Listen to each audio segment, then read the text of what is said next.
오늘은 호세아서 12장 말씀을 통해서 나는 내 하나님 여호와라 라는 제목으로 은혜를 나누겠습니다.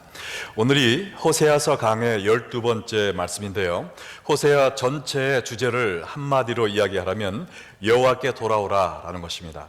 마치 바로 절벽 같은 나야가라 폭포가 있는 것도 모르고 뱃놀이를 즐기고 있는 자녀들에게 돌아오라고 강가에서 외치는 부모의 심정으로, 하나님은 죄악의 강에 빠져 멸망을 향해 떠내려가고 있는 이스라엘 백성들을 향해 애타는 마음으로 내게로 돌아오라 라고 외치셨습니다.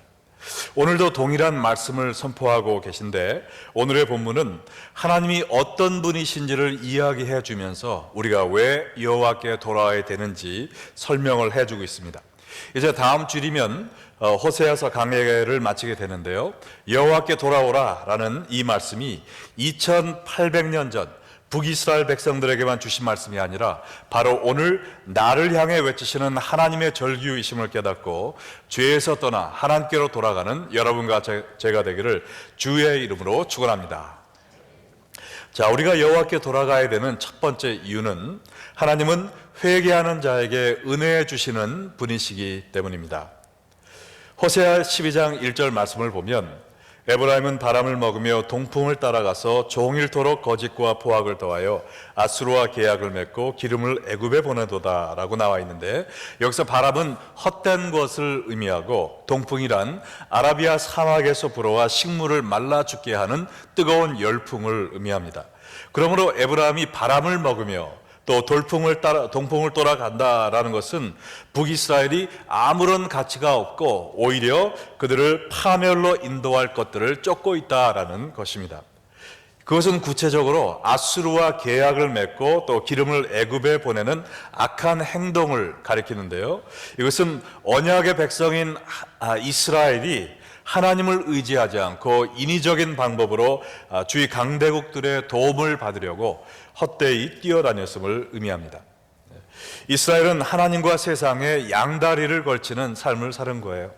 그리고 이 세상에서도 서로 적대국이었던 아수르와 애굽 양쪽을 다 의지하려 했다가 두 나라에게 철저히 유혹만 당하고 버림당하는 어리석은 짓을 하고 있었습니다. 그래서 하나님은 2절 말씀에 여호와께서 유다와 논쟁하시고 야곱을 그 행실대로 벌하시며 그의 행위대로 그에게 보응하시리라 라고 말씀하시면서 남유다와 북이스라엘이 계속해서 헛된 바람을 쫓아가고 있으니 그들에게 벌 주시겠다라고 경고한 것입니다.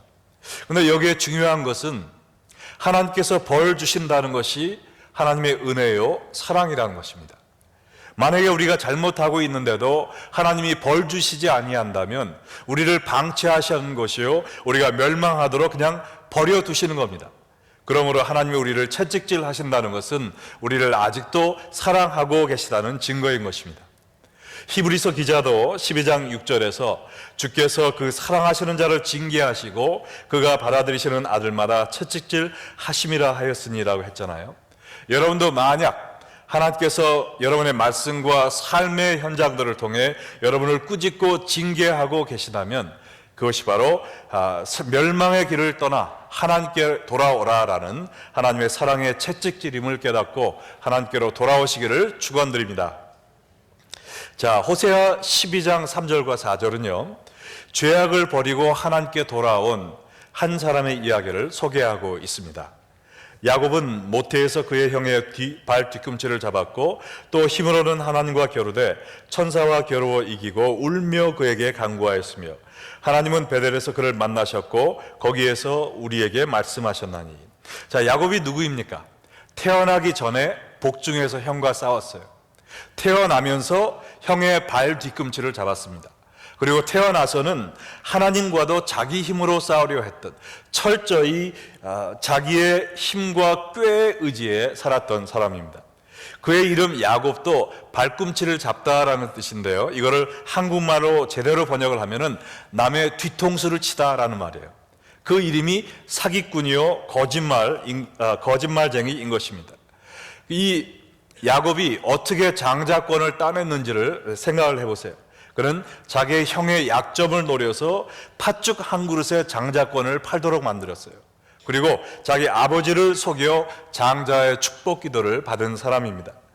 이런 모습이 주위 강대국을 이용하여 잘 살아보려던 북이스라엘의 모습과 너무나 흡사하다라고 꼬집고 있는 것입니다.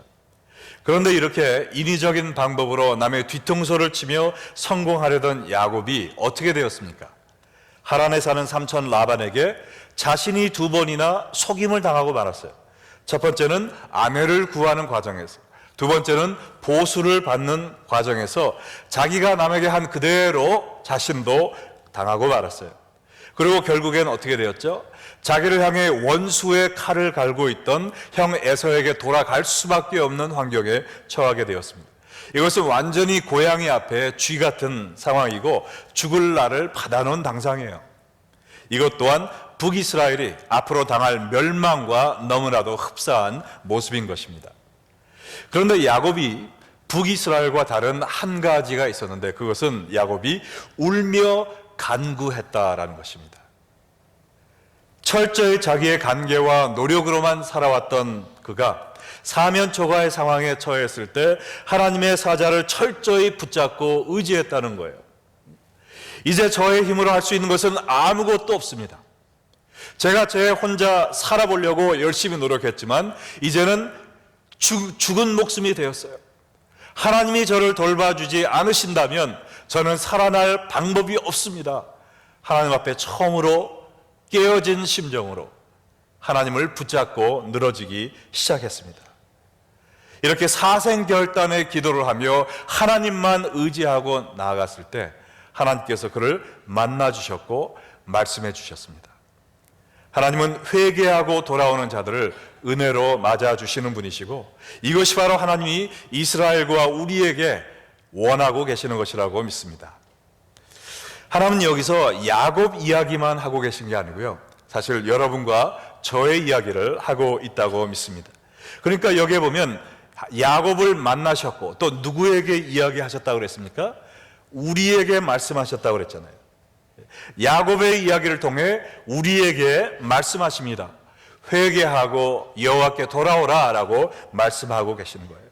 더 이상 하나님을 떠나 헛된 바람과 살인적인 동풍을 찾아 헤매지 말고 하나님 앞에 손들고 나오라는 거예요.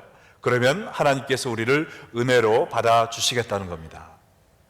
여러분, 야곱이 야복 강가에서 하나님의 사자와 씨름했을 때 나이가 얼마나 됐다고 생각하십니까?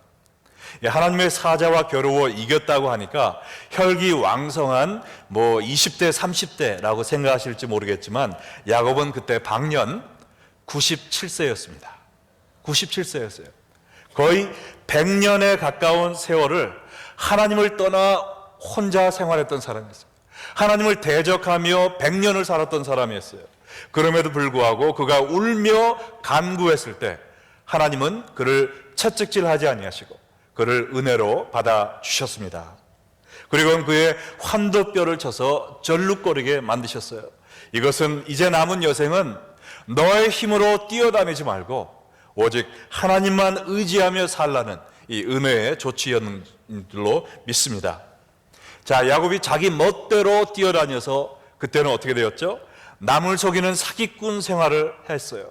또한 자기도 남에게 사기를 당하는 입장에 처하고 결국에는 원수의 손에 빠져 죽을 수밖에 없는 파리 목숨이 되었습니다. 그러나 그가 쩔뚝거리는 신세가 되어 하나님만 의지했을 때 어떻게 되었습니까? 그는 사기꾼 야곱에서 하나님과 겨루어 이긴 자라는 이름의 이스라엘이라는 새로운 이름을 받게 된 거예요. 사람이 어떻게 하나님과 겨루어 이길 수가 있겠습니까? 이 야곱은 하나님의 사자와 어떤 씨름에서 이겼다는 거죠? 주님, 저를 축복하지 아니하시면 제가 주님을 잡은 이 기도의 손을 놓지 않겠습니다.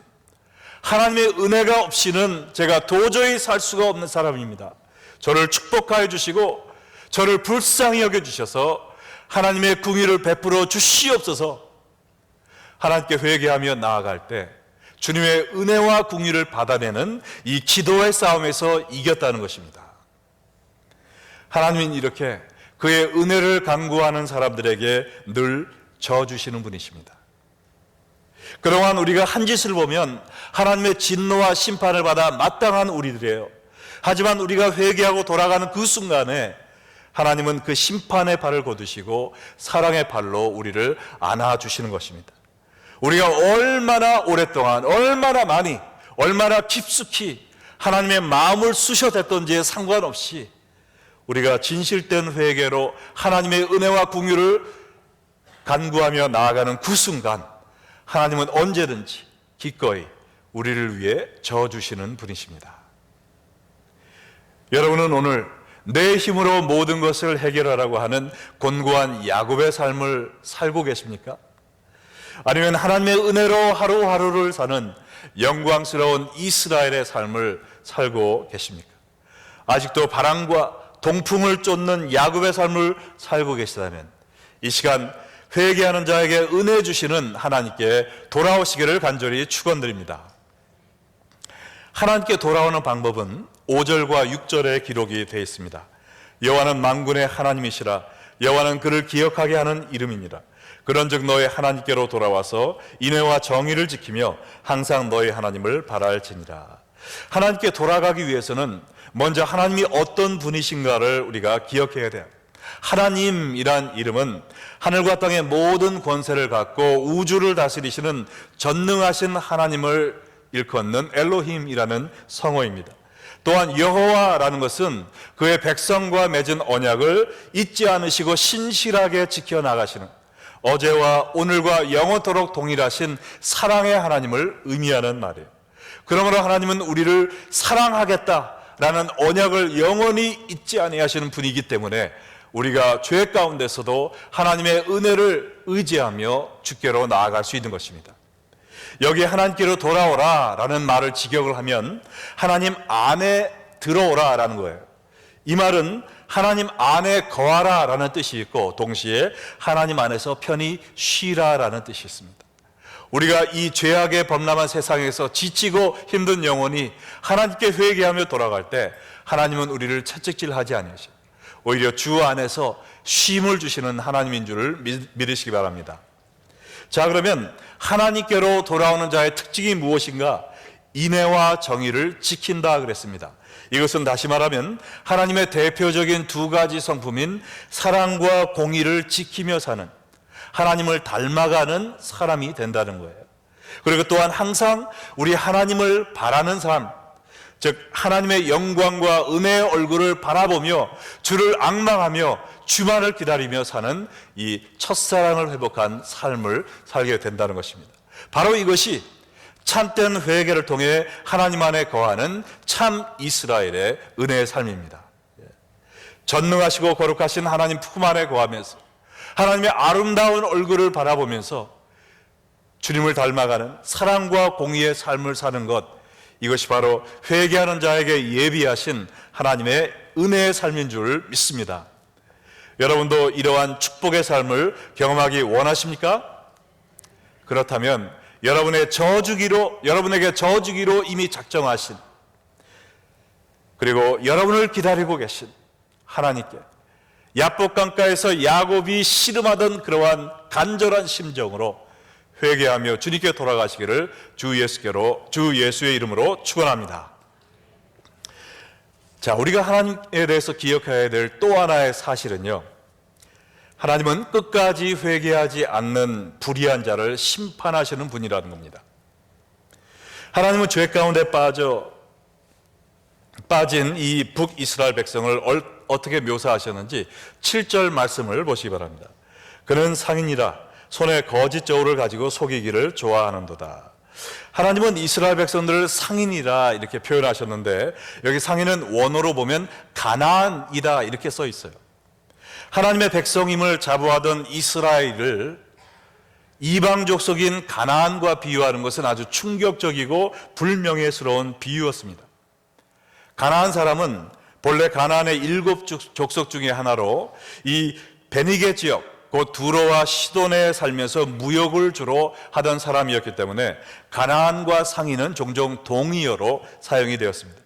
그런데 호세아가 북이스라엘을 가나안으로 비유한 것은 가나안 사람들의 상술 때문에 그랬어요. 왜냐하면 그들은 원래 무역을 하면서 무게가 다른 저울을 갖고 다니면서 사람들을 속여 돈을 버는 속임수에 능수능란한 사람들이었습니다. 그런데 이스라엘 백성들이 이 가나안 상인들의 못된 버릇을 배워서 그들도 남들을 속이는 상술로 말미암아 부자가 되었다는 거예요.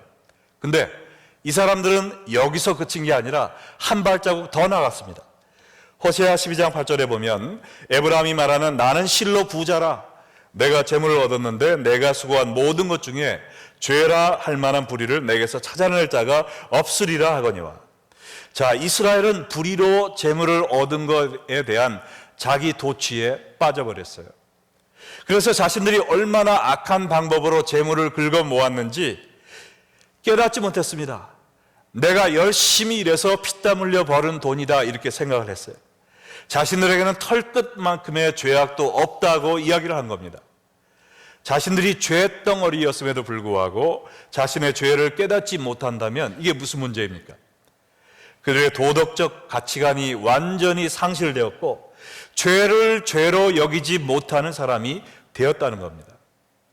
남들도 다 하니까 나도 그렇게 살아도 되겠지라는 마음을 가졌다는 거예요.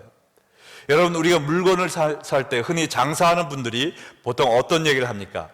아, 이거 내가 본전에 판다, 본전에 팔아. 아, 이거 오늘 미치고 파는 건데 이러면 안 되는데 하면서 미치고 판다는 얘기를 많이 하는데, 정말 미치고 물건 파는 사람이 있을까요? 없죠. 그러다가 다 망해버립니다. 그런데 다른 상인들이 다 그렇게 얘기하니까 그게 거짓말임에도 불구하고 그냥 입에 발린 말처럼 그냥 하는 거예요. 그러면서 이게 내가 잘못된 말을 하고 있다는 것을 가책을 느끼지 못하는 겁니다. 이와 마찬가지로 이스라엘도 영적인 눈에 어두워서 남들에게 거짓말하고 사기쳐서 돈을 버는 야고보와 같은 삶을 살면서도 그것을 죄라고 여기지 못했다는 거죠. 남들도 다 무게가 다른 추를 사용하는데 내가 그것을 사용하지 않으면 오히려 내가 바보가 아니냐라고 생각했다는 겁니다. 하나님의 말씀이 아니라 세상 풍습이 나의 가치관의 기준이 된 거예요. 그래서 하나님의 음성이 귀에 도르지 않고 오직 내게 더 큰 이익을 줄, 나를 더 큰 부자로 만들어줄 것에만 관심을 쏟았다라는 겁니다. 이것은 마치 예수님께서 내 입에서 토해내 버리리라 라고 말씀하셨던 라오디게아 교회의 모습을 연상케 하는 장면이 아닙니까? 요한계시록 3장 17절과 19절에 이야기하기를 내가 말하기를 나는 부자라 부요하여 부족한 것이 없다 하나 사실 내 곤고한 것과 가련한 것과 가난한 것과 눈먼 것과 벌거벗은 것을 알지 못하는도다. 물은 내가 사랑하는 자를 책망하여 징계하노니 그러므로 내가 열심을 내라 회개하라 라고 말씀하셨어요. 라오디게아 교회의 모습이 이 북이스라엘의 모습과 얼마나 비슷합니까? 자신이 물질적으로 부자라는 것에 도취되어 내가 영적으로 도산했다는 것을 알지 못한 거예요. 내가 얼마나 영적으로 헐벗었고 가난하고 장님의 모습을 하고 있는지 알지 못하는 것입니다. 예수님은 이러한 라오디게아 교인들을 사랑하는 마음으로 책망하시면서 회개하고 돌아오라라고 말씀을 하셨습니다.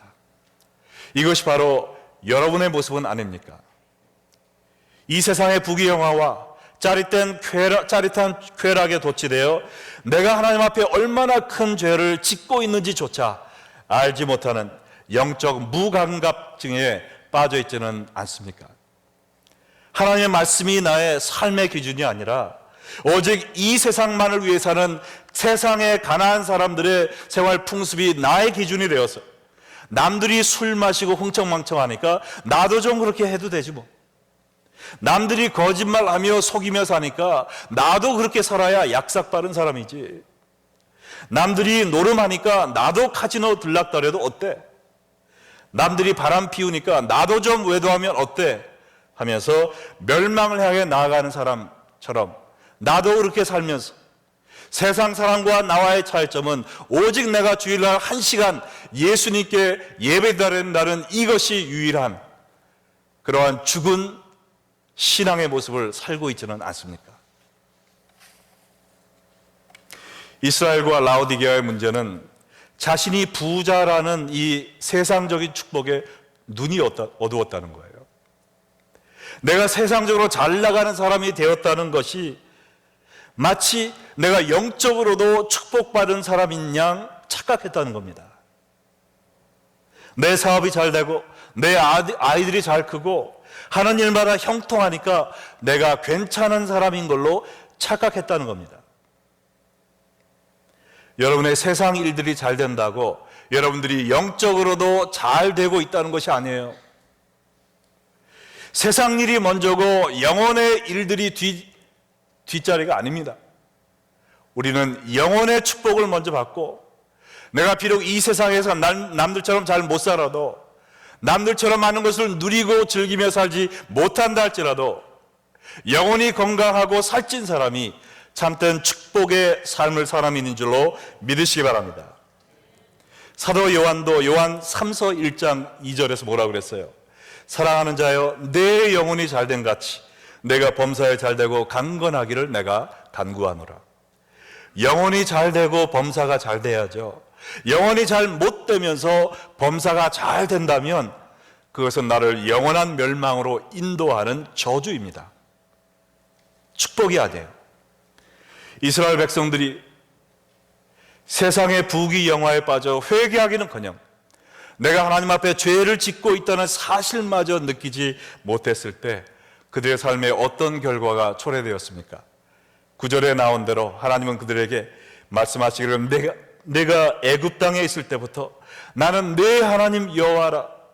내가 너로 다시 장막에 거주하게 하기를 명절날에 하던 것 같게 하리라라고 말씀하셨습니다.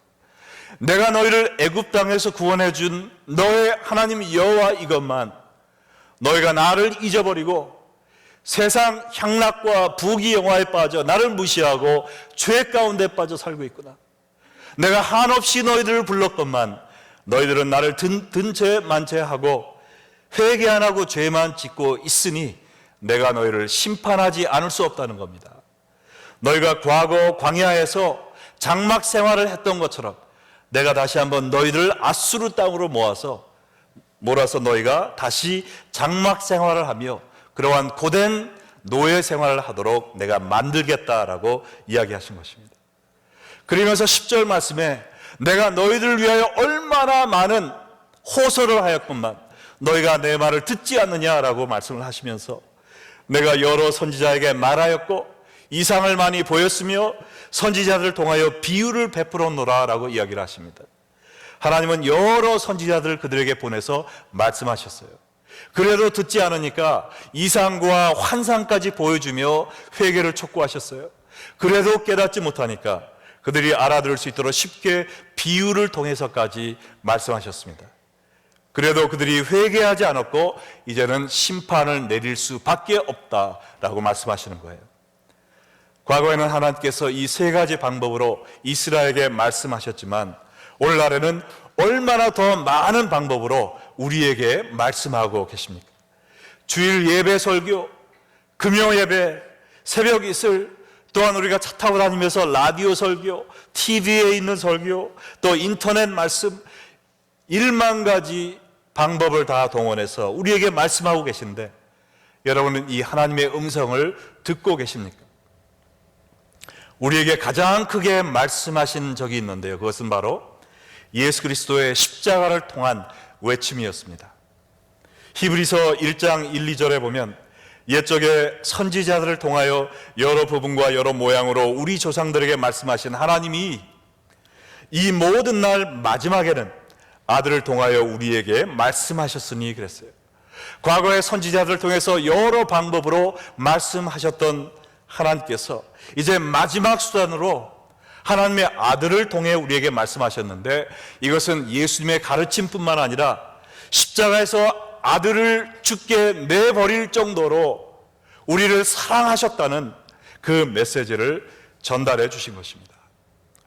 로마서 10장 21절 말씀처럼 이스라엘에 대하여 이르되 순종하지 아니하고 거슬러 말하는 백성에게 내가 종일 내 손을 벌렸노라. 하나님은 십자가에서 양팔을 벌리고 돌아가신 예수님을 통해서 내가 너희를 이만큼 사랑한다 라고 말씀하시면서 우리가 하나님께 회개하고 돌아오기를 종용하셨습니다. 이 놀라운 하나님의 메시지에 여러분은 어떻게 반응하십니까? 이스라엘은 이 하나님의 손을 붙잡지 않고 오히려 하나님의 손을 뿌리치고 세상을 향해 달려나갔습니다. 호세아 12장 11절 말씀을 보면 길르앗은 불의한 것이냐? 과연 그러하다. 그들은 거짓되도다. 길갈에서는 무리가 수송아지로 제사를 드리며 그 제라는 밭지랑에 쌓인 돌무더기 같도다. 부지 중에 죄 지은 사람들이 필요할 수 있는 도피성이었던 길르앗에서 우리가 6장에서 이미 본 것처럼 그 이스라엘 백성들은 사람의 피를 흘리는 범죄를 저지르고 있었습니다. 그리고 요단강을 건너 처음으로 가나안 땅을 밟은 길갈에서 우리를 이곳까지 인도해 주신 하나님 감사합니다, 주님만 섬기겠습니다 라는 마음으로 요단강 바닥에서 가져온 돌로 기념비를 쌓아 하나님께 제사드렸던 그곳에서 그 길갈이 우상 숭배의 중심지가 되어 이제는 우상을 섬기는 돌제단을 쌓고 하나님을 모욕한 거예요. 은혜의 장소를 죄 짓는 장소로 만들어버린 것입니다. 그래서 하나님은 그 장소를 밭이랑에 쌓인 돌 쓰레기 무덤으로 만들어버리겠다라고 이야기하신 거예요. 이스라엘뿐만 아니라 하나님은 여러분과 저에게도 너무나 많은 축복과 은혜를 부어주셨습니다. 건강의 은혜, 물질적 은혜, 평안의 은혜, 가정의 은혜, 또한 영적인 은혜, 정말 셀 수 없을 만큼 많은 축복과 은혜를 부어주셨어요. 여러분은 이 놀라운 하나님의 은혜에 감사하며 주를 기쁘시게 하는 삶을 살고 계십니까? 아니면 혹시 이스라엘과 같이 하나님이 주신 은혜를 가지고 죄 짓는 도구로 사용하고 있지는 않습니까? 우리가 끝까지 회개하지 않고 죄악에 거한다면 우리의 삶도 이 밭지랑에 버려진 돌쓰레기 무덤으로 변하게 될 것임을 기억하시기 바랍니다. 우리는 하나님이 어떤 분이신지를 기억하는 동시에 또 내가 어떤 사람이었는지를 기억하는 것이 중요해요. 호세아 12장 12절로 13절에 보면 야곱이 아람의 들로 도망하였으며 이스라엘이 아내를 얻기 위하여 사람을 섬기며 아내를 얻기 위하여 양을 쳤고 여호와께서는 한 선지자로 이스라엘을 애굽에서 인도하여 내셨고 이스라엘이 한 선지자로 보호받았거늘 그랬습니다. 이스라엘 백성들이 존경하는 믿음의 선조 야곱, 나중에 이스라엘로 개명된 이 야곱이 어떤 사람이었습니까? 형을 피해 들로 도망한 난민에 지나지 않았다는 겁니다. 그리고 하란에 가서 삼촌 밑에서 종살이를 20년 동안 한 보잘것없는 사람이었다는 거예요. 그뿐 아니라 이스라엘 백성들도 하나님이 모세를 통하여 애굽에서 구원해 내주시기 전까지는 애굽의 노예로 살던 비천한 민족이었다는 거예요. 그러나 하나님이 우리를 불쌍히 여기시고 구원해 주시고 선민 삼아 주시고 축복해 주셔서 이만큼 살게 되었는데, 그렇다고 이제 하나님께 등을 돌리고 내가 잘나서 이렇게 살고 있는 것처럼 교만하여 우쭐거리며 세상의 향락에 빠져 하나님을 버린다면 어찌 우리가 하나님의 심판을 피할 수 있겠느냐라는 하나님의 말씀입니다. 14절에 선포된 하나님의 심판을 우리 다 함께 읽겠습니다. 에브라임이 경노하게 함이 극심하였으니 그의 주께서 그의 피로 그의 위에 머물러 있게 하시며 그의 수치를 그에게 돌리시리라. 북이스라엘이 교만하여 하나님을 대적하였을 때 하나님의 심판이 그에게 임하여 더 이상 그들의 피가 그의 위에 계속 머물러 있게 하신다는 거예요. 이 말은 우리의 지은 죄가 더 이상 용서받지 못하고 우리가 그의 피의 값을 치르게 만들겠다는 겁니다. 또한 그의 수치를 그에게 돌리시리라 라는 말씀은 이스라엘이 과거 애굽의 종살이를 살며 수치로운 삶을 살았던 것처럼 그들이 이제 아수르의 종이 되어 피눈물 나는 굴욕적인 생활을 하게 될 것을 말씀하신 거예요. 오늘 이 말씀은 북이스라엘뿐만 아니라 회개하지 않은 모든 사람들에게 하나님이 주시는 무서운 심판의 말씀입니다. 여러분, 어떠한 선택을 하시겠습니까? 하나님을 떠나 죄악의 삶을 살다가 피와 수치의 삶을 살 수밖에 없는 그런 야곱의 인생, 북이스라엘의 인생을 선택하시겠습니까? 아니면 야곱과 같이 야복 강가에서 주님, 제 혼자 힘으로 살려고 부단한 노력을 기울였지만 저는 더 깊은 문제의 수렁덩이에 빠지고 말았습니다.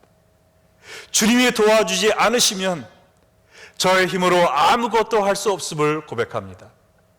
저의 환도뼈를 치시셔라도 저로 하여금 오직 하나님만 믿고 의지하며 살 수 있는 사람으로 변화시켜 주시옵소서.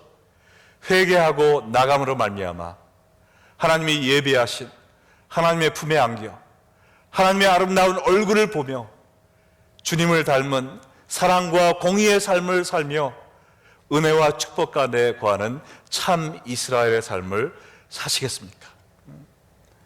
오늘도 이 시간 하나님은 우리가 주님께 돌아오기만을 기다리고 계십니다. 세상 사람의 눈으로 나를 보지 마시고 하나님의 눈으로 나의 삶을 보시고 내가 주 앞에 얼마나 많은 죄악을 저질렀는지 깨닫고 회개하고 주님께 나아가는 여러분과 제가 되기를 간절히 축원합니다. 그래서 죄의 강에 빠져 정말 우리 앞에 있는 멸망의 절벽을 향해 나아가지 말고 주님께서 예비하신 주님과 동행하는 삶, 풍요로운 삶, 기쁨의 삶, 하나님을 영화롭게 하는 그러한 삶을 사시는 여러분과 제가 되기를 주 예수의 이름으로 축원합니다. 네. 다 함께 기도하시겠습니다.